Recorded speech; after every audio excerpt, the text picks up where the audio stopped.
I'm Kalin Dimitrov. I'm the embedded lead for Salto KS here in Amsterdam. I'm a hard real-time embedded systems engineer, so my job now is more around making sure that our embedded product actually is safe, secure, and scalable so that we basically can develop very quickly on it. But in previous lives, I used to do a lot of low-power wireless and other things. Contrary to Marijn, I graduated a sort of conventional university around, well, actually almost exactly 10 years ago now, doing electrical engineering, but also I find that the skills Marijn has sort of acquired here at Codam are very, very relevant to what you do in your day-to-day job. My name is Marijn. I am 28 years old. I started studying at Codam 1.5 years ago. I used to be a snowboard teacher, and now, after 1.5 years, I got my first job as a junior embedded developer at Salto KS. I just finished my internship there, which was really nice. I worked a lot together with Kalin. Salto KS is a company that does cloud-based access control. So basically connecting smart locks to the internet so you can open your door remotely or via your phone, and it makes access control easier for people.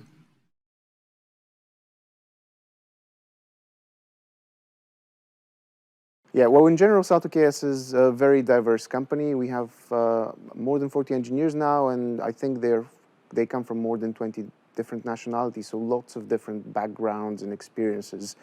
So that's a very good thing for us because it means that people approach problems differently, and it helps us sort of stay grounded. So engineering background or specific schools is definitely not something we look for when we hire people. Our interview process is entirely based on skills and merit. So I just saw a CV for an intern. It looked interesting. I didn't know what Codam was at that point, so we just had an interview, and I liked Marijn, and we offered him, I guess, the next day.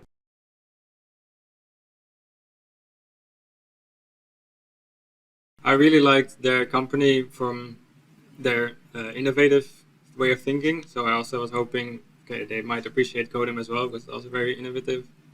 And so when I went there, I had an interview.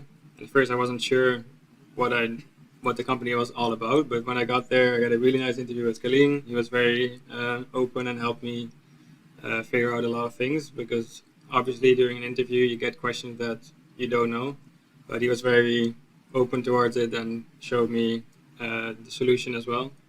So I felt very comfortable there, and I was like, okay, I can learn a lot from Kalin and from the company, because there are a lot of good engineers there, and that was mainly the reason. Like, I felt like it's a very good group of people, and they were very kind, so that's a company I want to work for.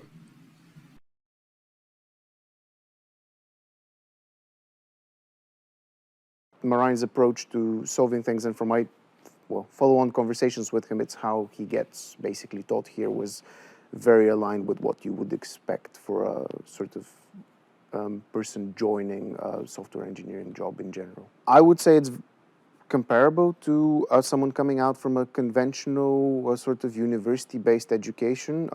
I think there's obviously slight differences. In university, you get taught a bit more theory, which sometimes helps, but you don't necessarily get taught the practical aspects of doing your job. At Codam, it feels like you get taught the practical aspects very good, and you pick up some of the theory while doing stuff, but you also pick up that sort of troubleshooting and thought process of trying to find solutions to problems, which really helps, because most of the theory, I guess, you can learn, well, read about and figure out. So very comparable, slightly different, but very comparable.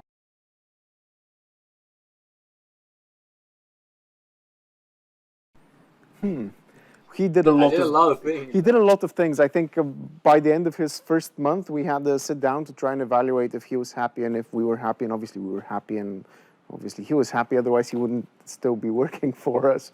But we were like, okay, so what happened in the last month? And I think we had like 3 or 4 major things that he managed to go through. And he was like, wow, that's only 4 weeks. And I was like, I was very, very surprised with the things I was already able to do after 1 month. Of course, there was a lot of things I had to learn, but it felt like I can actually already help the company with certain things. Obviously slower than a professional developer already, but that's fine. And I was very happy that I can already do things that are actually useful.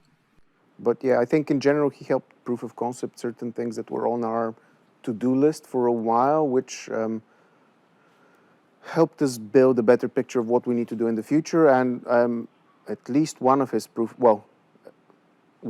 of concepts he got to actually implement as an actual solution for our next release, which is the file system encryption changes. And some of the other proof of concepts he worked on will be going into our, well, they're already in our roadmap, so they will be hitting releases in maybe 12, 16 months, something like that.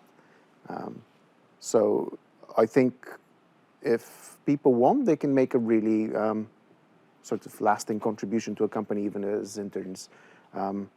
Because fundamentally it's all about having the skills to tackle a problem in a systematic manner in most cases, rather than having 25 years of experience and magical knowledge about something. So, and of course people expect interns to need guidance, so that's fine.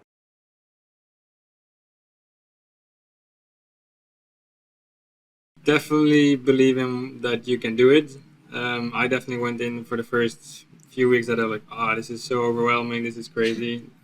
They're asking me to do things I've never seen before.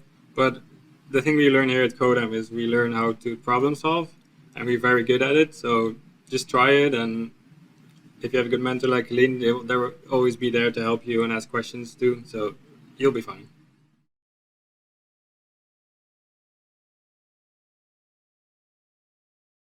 So Marijn's internship ended 2 weeks ago, I guess. He's now joined us as a part-time junior engineer, and he is continuing some of the things he did before. I don't think there's going to be a substantial change in, well, how he works or the type of tasks he gets. Right now we're in the process of refactoring and rewriting certain areas of our code base just as general quality improvements. And Marijn's working closely with one of our other engineers towards that. I think they're close to finishing it now.